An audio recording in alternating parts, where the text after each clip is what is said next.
Have you ever wondered why the hardest working people you know are also the ones who struggle the most? Why the man who works double shifts can barely pay rent while someone else seems to leap ahead overnight? Why teachers, nurses, or construction workers, people who literally carry society on their backs, rarely see real wealth? If hard work was the key to riches, wouldn't they already be billionaires? This is the first lie you've been told since childhood. Work hard and you'll succeed. But deep down, you already feel the truth. You've worked, you've sacrificed, you've played by the rules, and yet the finish line never seems to get closer. That nagging pain inside you, that silent frustration every time the bills pile up, every time you give your best and receive crumbs in return, it's not your fault. It's the system. Here's the brutal reality. Hard work doesn't make you rich. It keeps you obedient. It makes you useful to someone else's empire. You trade your hours, your sweat, your health for money that barely covers survival. And when the years slip away, what do you have left? A body that's tired, a soul that feels cheated. The people who rise the fastest don't sell their labor, they sell ideas, influence, and leverage. They make decisions that move money, not muscles. That's why the rich get richer, and the rest are told to just work harder. It's a trap designed to keep you running in circles. So ask yourself, how much longer are you willing to play this game? How many years will you give to a promise that never delivers? Safe choices keep you stuck. Bold choices set you free. And if this message strikes something deep inside you, if you're tired of swallowing the same lie over and over, then stay with me.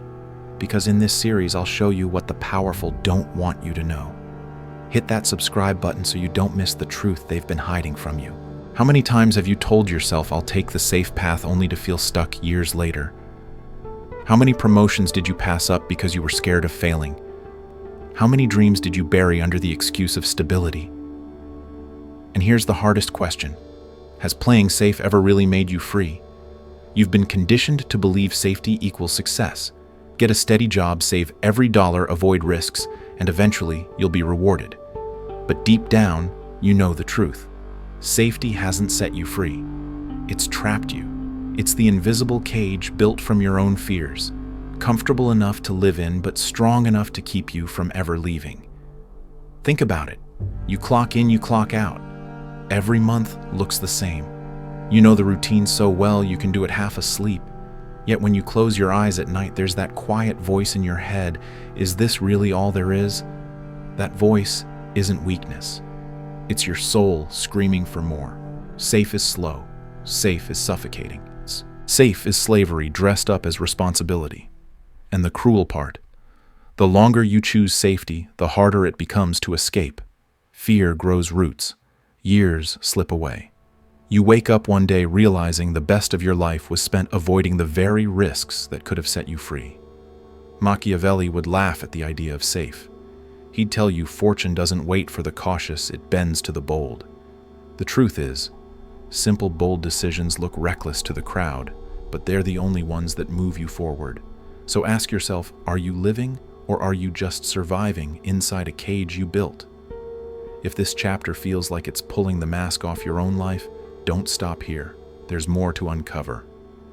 Hit subscribe right now because the next lesson may be the key that finally breaks you out of the cage. Have you ever given everything to someone who swore they'd stand by you only to watch them disappear when you needed them most?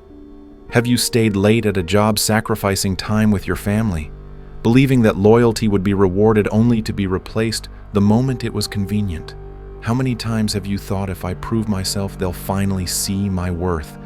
And yet they never did. This is the painful truth. Loyalty is not the golden key you were told it was. It's a trap. It's the silent expectation that if you keep giving one day, you'll get back what you deserve. But the powerful don't play that game. They know loyalty is temporary. They know it's rented, not owned. And they know that the moment benefits shift, so does loyalty. Think about it. Corporations preach we're a family until the next round of layoffs. Friends promise forever until opportunity tempts them elsewhere. Even blood relatives will betray if there's enough money, envy, or advantage on the table. It hurts to admit, but it's reality. The truth is, power is stronger than loyalty. People don't stay loyal to you because of who you are. They stay loyal as long as they believe they can't afford to lose you. The second they sense weakness, hesitation, or dependency, they pull away. So stop expecting loyalty to save you. Stop believing gratitude will build your future. Power commands respect. Leverage keeps people in line. And once you accept that you stop being the servant begging for scraps, you become the one setting the terms. Ask yourself, how many years of your life have you wasted waiting for loyalty that never came? Isn't it time to build power that no one can walk away from? If this hit you harder than you expected, stay with me. The next chapter will expose another lie that's been holding you back. Subscribe now, because missing it might mean staying trapped in the same cycle forever. How many times have you followed someone's advice only to realize it led you nowhere? How often have you listened to family, friends, or even your boss telling you, play it safe? Don't take risks. Just keep your head down, and years later you're still stuck in the same place. Be honest with yourself. How much of your life has been shaped by advice that secretly benefited them, not you? Here's the reality. Most people never see advice is rarely neutral. It's a mask. When someone tells you what to do, they're usually guiding you toward what protects their interests, not yours. Parents tell you to take a stable job not because it's best for you, but because it makes them feel secure. Employers tell you to go above and beyond not because it will make you rich, but because it makes them richer. Friends warn you not to take risks because your success would remind them of their own failures. It hurts, but it's true. The safest advice often hides chains. And if you keep obeying it, you're not living your life. You're living someone else's plan. Think about it. The powerful don't follow advice. They use it. They listen, they nod, but they decide based on leverage, timing, and boldness. That's why they rise while the obedient stay stuck. Machiavelli himself warned those who follow the counsel of others without questioning it are destined to serve, not to rule. So here's your turning point. Stop confusing advice with truth. Stop letting other people's fears set the boundaries of your future. Start asking, who benefits if I follow this advice? Because the answer will reveal whether it's guidance or manipulation. If this chapter pulled the mask off something you felt your whole life, don't walk away now. There's more to uncover. Hit subscribe, because the next lesson will show you how to break free from the voices that have been holding you back all along. How many times have you felt the sting of being laughed at? How many moments do you still carry in your chest when you dared to be different, when you spoke an idea, when you took a risk, and the crowd snickered, mocked, or dismissed you? Do you remember the humiliation? The way it burned inside you? The way it made you retreat back into silence? Most people spend their lives avoiding that moment. They live to escape embarrassment. They try to fit in, blend in, stay invisible so no one points a finger and laughs. But here's the ugly truth: the crowd will always laugh at you when you stand up. And yet, deep down, you know this too. Those same people who laugh secretly respect the one bold enough to do what they never dared. Think about it. When you play small, the crowd ignores you. When you take risks, they mock you at first. But when your risk pays off, when you rise, when you build something undeniable, the laughter turns into whispers, and the whispers into envy. They call you lucky, but what they really mean is, you did what we were too afraid to try. The laughter of the crowd isn't proof you're failing, it's proof you're moving. It's a signal that you're breaking free from their prison, because no one mocks what doesn't threaten them. So the next time you hear their laughter, don't shrink. Stand taller. Because their mockery is just fear wearing a smile. And when you keep going, you'll find that the same voices who laughed will one day bow to the results they swore you'd never achieve. If this chapter cut into a wound you've been carrying for years, stay with me. There's more power waiting for you on the other side of their laughter. Subscribe now so you don't miss the truth that will finally turn their mockery into your weapon. How many times have you said, I'll start tomorrow? How many dreams have you buried under excuses like, I'll do it when I have more money, more time, more courage? And the hardest question of all, how many years have slipped away while you waited for the perfect moment that never came? Waiting feels safe, doesn't it? It feels responsible. You tell yourself you're preparing, planning, being patient. But deep down you know the truth. Waiting isn't safety. Waiting is fear. Wearing a mask. Every day you delay, the fire inside you grows colder and the chances in front of you fade away. Think about it. The people who rise the fastest aren't always the smartest. They're the ones who acted while everyone else hesitated. They struck first. They moved when it looked reckless. And because they did, they claimed opportunities before anyone else even saw them. Meanwhile, the rest kept waiting until it was too late. Waiting is a slow poison. It convinces you you're doing something when really you're standing still. It makes you feel wise when really you're wasting time. And then one day you look back and realize the best years of your life were spent getting ready. Here's the brutal truth. There is no perfect time. There never will be. If you're waiting for the stars to align, you'll wait forever. Fortune rewards the bold, not the cautious. Speed beats hesitation every time. So ask yourself, what have you been postponing that you should do today? What dream have you locked away behind someday? Because someday is a graveyard where dreams go to die. If this hit you harder than you expected, don't let this be another thing you just think about.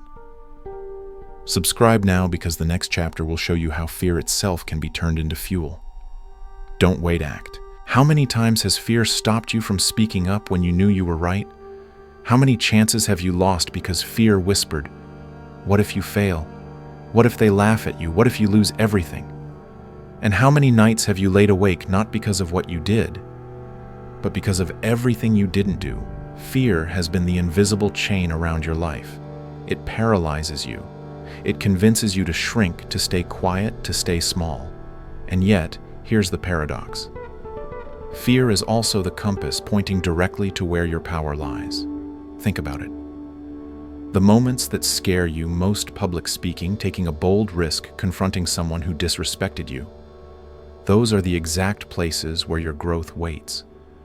Fear doesn't mean stop. Fear means this is the edge of your power. The people who rise above you aren't fearless. They've simply learned to act with fear still in their chest. The truth is, it's better to be feared than ignored. People don't respect hesitation. They don't follow the timid. They rally behind the one who dares, the one who walks through fear and comes out the other side stronger. Respect is built on the edge of fear. Every time you let fear control you, you hand over power. But every time you act despite fear, you take it back. That's the lesson fear is trying to teach you, not to run, but to step forward anyway. So ask yourself, how much longer will you let fear write the story of your life? How many chapters will you leave blank because you were too afraid to fill them? If this message struck a nerve, don't turn away.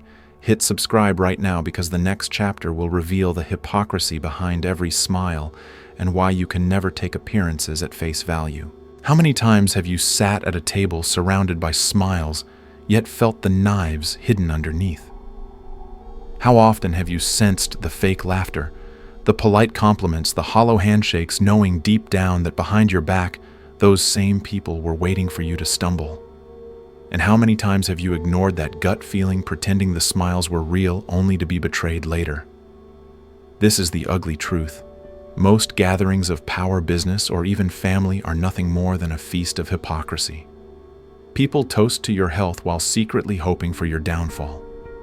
They cheer for your success in public but whisper envy in private. And if you trust those smiles, you'll never see the dagger until it's already in your back. Think about it.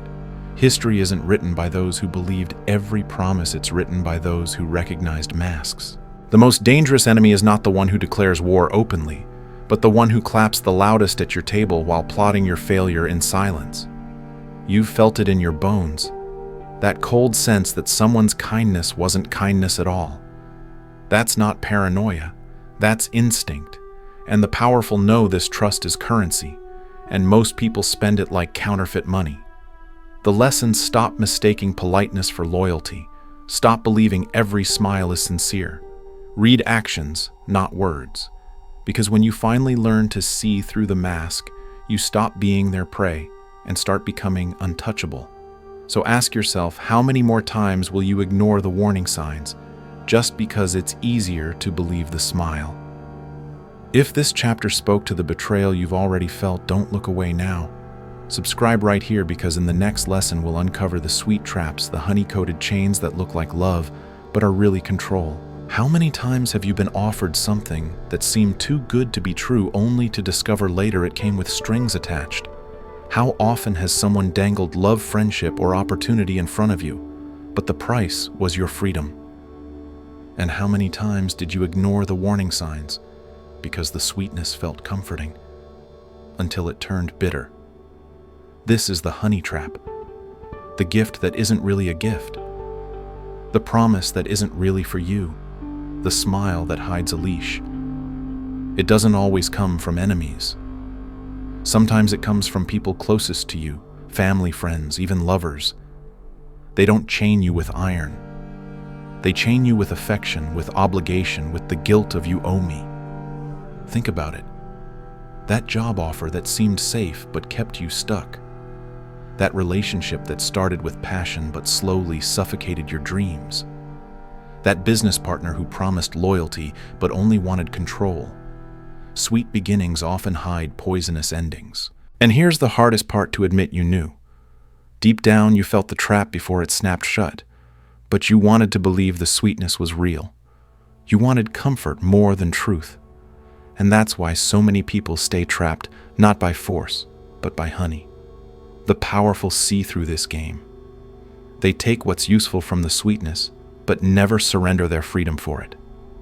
They understand that real love, real partnership, real opportunity doesn't demand chains, it empowers both sides. So ask yourself, how many times have you been caught in honey traps because you were afraid to walk away? If this chapter stirred something inside you, don't let it end here. Subscribe now, because the next lesson will show you how boldness, not sweetness, is the only path fortune respects. How many times have you watched someone with less talent, less experience, maybe even less intelligence leap ahead of you while you stayed stuck waiting for the right moment? How many times have you held back, telling yourself you needed more preparation, more resources, more certainty, only to see the opportunity slip into someone else's hands? And how many times have you realized too late that hesitation cost you more than any failure ever could? Here's the truth. No one likes to admit fortune doesn't reward the careful. It rewards the bold. The world doesn't hand its prizes to the cautious thinkers. It hands them to the ones who move first, who dare to strike while everyone else is still doubting. Think about it. The richest investors aren't the ones who wait until the market is safe. They're the ones who buy when everyone else is afraid. The most successful leaders aren't the ones who play it slow. They're the ones who bet big, made decisive moves, and refuse to wait for permission. History doesn't remember the hesitant, it remembers the bold. But here's the Machiavellian twist. Boldness isn't recklessness. It's calculated risk disguised as courage. To outsiders, it looks dangerous. To the insider who understands timing and leverage, it's the only logical move. The crowd calls it luck, but you'll know it was strategy. So ask yourself, how many more chances will you waste sitting on the sidelines waiting for certainty while the bold sees everything you want? The lesson is clear: safe is slow, bold is fast. And if you want to rise, you must be willing to risk looking reckless in the eyes of the timid. If this chapter shook something inside, you don't hesitate again. Hit subscribe right now, because the next lesson will reveal how to turn even your failures, your ashes, into the fire that fuels your power. How many times have you failed and felt like it was the end? How many nights have you stared at the ceiling, replaying mistakes that cost you money, opportunities, or relationships, thinking, I ruined everything? How many times did you let that failure break you instead of build you? Failure has a way of burning you to the ground. It scorches your confidence, humiliates you in front of others, and leaves nothing but ashes where your dreams used to stand. But here's the truth. No one tells you ashes aren't the end. They are the beginning. Think about it. Every empire you admire, every leader you respect, every fortune you envy, behind each of them are failures the world never saw. Defeat is not final. It is raw material. The weak see ashes as a grave. The strong see ashes as fuel. When you fail, the crowd laughs.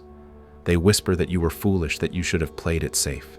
But the Machiavellian reality is, The crowd has no power over someone who refuses to stay down. Rise once and they'll call it luck. Rise twice and they'll call it stubbornness. Rise every time and they'll call it destiny. Your defeats can either bury you or forge you. The choice is yours. The difference is perspective. Do you see ashes as proof of weakness, or as the firewood that will ignite your next bold move? So ask yourself, are you ready to rise from your ashes, or will you let them smother the rest of your life? If this chapter hit the wound you've been hiding, don't stop here. Subscribe right now, because the next lesson will reveal how even the darkest alliances, the shadows themselves, can be turned into tools for your power. How many times have you trusted someone in the dark only to regret it later? How often have you shaken hands with a partner, a friend, or even family, believing they were on your side, only to discover they were using you for their own gain? And how many times have you told yourself, I need them, I can't do this alone, while secretly knowing that dependency gave them all the power? This is the danger of shadow alliances. The relationships you form when you're desperate, vulnerable, or searching for shortcuts. They promise support. They offer protection. But the price is often your freedom. Because when you align yourself with the wrong people, you may gain strength for a moment, but you lose control forever. Think about it. How many rising stars have been destroyed because they trusted shady investors, manipulative friends, or jealous relatives? History is filled with kings, CEOs, and leaders who didn't fall because of armies, but because of alliances. The enemy outside the walls is never as dangerous as the traitor inside. Here's the Machiavellian truth: alliances can be useful, but only if you hold the leash. Power is never equal. Someone always dominates. If it's not you, it will be them. The bold don't reject alliances, they control them. They extract value, but never give away their independence. So the question is, are you building partnerships or prisons? Are you using the shadows, or are the shadows using you? The lesson is simple: trust. Slowly test, constantly, and always keep the upper hand. An ally who fears losing you will stay. An ally who senses weakness will leave, or worse, betray. If this chapter struck a nerve, don't walk away. Subscribe now, because the next lesson will expose why titles and appearances mean nothing without real power behind them. How many times have you believed that a title would change everything? How often have you thought, if I just get that promotion, if I just earn that degree, if I just have that title, people will finally respect me? And how many times have you achieved it only to realize the world didn't suddenly bow, the money didn't pour in, and respect still had to be fought for? Here's the bitter truth: titles are paper crowns. They look impressive, but without real power behind them, they're meaningless. The world doesn't care about the words after your name. It cares about the leverage you hold. Think about it. How many managers do you know who hold a title but no respect from their team? How many vice presidents are trapped under bosses who control their every move? How many successful people with degrees and accolades still live paycheck to paycheck? The title looks shiny from the outside, but inside it's empty. Machiavelli understood this centuries ago. Appearances matter, yes, but only when they are backed by force, influence, or resources. A crown without an army is decoration. A degree without leverage is debt. A promotion without independence is just another chain. The truth is simple: respect doesn't come from titles. It comes from control of yourself, your resources, and the perception others have of you. Titles can be taken away. Power cannot. So ask yourself, have you been chasing labels or building leverage? Are you collecting paper crowns or forging real authority? If this chapter cut into the lie you've carried for years, don't ignore it. Subscribe now, because the next lesson will uncover how whispers and rumors, the invisible weapons, can either destroy you or become the sharpest blade in your arsenal. How many times have you been destroyed by words that weren't even true? How many opportunities slipped away because someone whispered something behind your back? How many times have you walked into a room and felt the eyes on you, not because of what you did, but because of what people said? Rumors are the invisible daggers of power. They don't cut your body, they cut your reputation. And in a world where perception is stronger than fact, reputation decides whether doors open or slam shut. You already know this pain, the job you didn't get because someone heard something, the trust you lost because of a story that spread faster than you could defend yourself, the respect that vanished overnight because perception turned against you. But here's the Machiavellian truth. Rumors are not just weapons against you. They can also be weapons in your hands if you learn how to use them. The powerful don't fear whispers. They shape them. They plant stories. They amplify perceptions. They understand that reality bends around belief, and belief is built from the stories people repeat. Think about it. Why do leaders rise so quickly in politics, business, or culture? Not always because of facts, but because of the narratives people buy into. The crowd rarely checks the truth. They respond to confidence, certainty, and repetition. The lesson is brutal but liberating. You can't kill every rumor, but you can control which rumors dominate. Don't waste energy fighting lies one by one. Focus on building the stronger story. If they whisper you're weak, make them see your strength so loudly it drowns out the noise. So ask yourself, are you letting rumors destroy you, or are you using them to build a reputation that makes you untouchable? If this chapter hit the wound you've carried in silence, don't stop now. Subscribe today because the next lesson will show you how to survive the sharpest betrayal of all, the knife that strikes when you least expect it. How many times have you been blindsided by betrayal? How often has the person you trusted most, the colleague, the friend, the partner, turned out to be the one holding the knife? And how many times did the attack come not in daylight, but in silence, in whispers in the dark, when you least expected it? This is the cruel reality. The knife that hurts the most is never swung by a stranger. It comes from someone close enough to know where to strike. That's why betrayal cuts deeper than failure. Failure bruises your pride. Betrayal wounds your soul. Think about it. You've given your time, your trust, your loyalty. You believed they were on your side, but behind the scenes they were waiting for you to lower your guard. And when you did, they moved. That sinking feeling that I should have seen it coming is the scar betrayal leaves behind. But here's the Machiavellian truth: the knife in the dark is inevitable. If you rise, someone will try to strike you down. If no one plots against you, it means you haven't risen far enough. The higher you climb, the sharper the knives become. The powerful don't fear betrayal. They prepare for it. They expect it.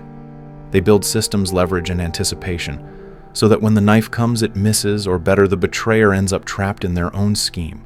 Paranoia isn't weakness. It's survival. So ask yourself, are you living as if betrayal will never come? Or are you ready for the moment when it does? Because if you're not prepared, the knife won't just cut, it will end you. If this chapter touched a wound you know too well, don't walk away. Subscribe right now because the final lesson will reveal how to rise above everything, how to turn fear, betrayal, and struggle into undeniable power. How many years have you spent waiting for someone else to hand you permission? How many times have you hoped a boss, a partner, a parent, or even fate itself would finally lift you up, only to realize no one is coming? And the hardest truth: how long will you keep waiting for a savior when the only one who can rise is you? For too long, you've been told the story that power belongs to others, that you should play it safe, stay quiet, follow the rules, and hope the system rewards you. But the system was never built for your rise. It was built to keep you obedient. The turning point comes the moment you stop waiting. When you understand that the pain, the fear, the betrayal, the failures, every scar you carry was never meant to destroy you. It was meant to forge you. Power is not born in comfort. Power is born in struggle. Think about it. Every empire, every fortune, every legend began with one decision: to stop asking and start taking, to stop obeying and start commanding, to stop living as a servant and step into the role of a ruler, not of the world yet, but of yourself. This is your moment. You can keep living the script written for you, or you can burn it and write your own. The rise begins not with money, not with titles, not with luck. It begins with the decision that you will no longer play small, that you will no longer live in cages built by others. So ask yourself, when does your rise begin? Because the only chains holding you now are the ones you refuse to break. If this finale struck you where it hurts most, don't let it end here. Subscribe right now, because this is just the beginning. The next chapters will show you not just how to rise, but how to rule.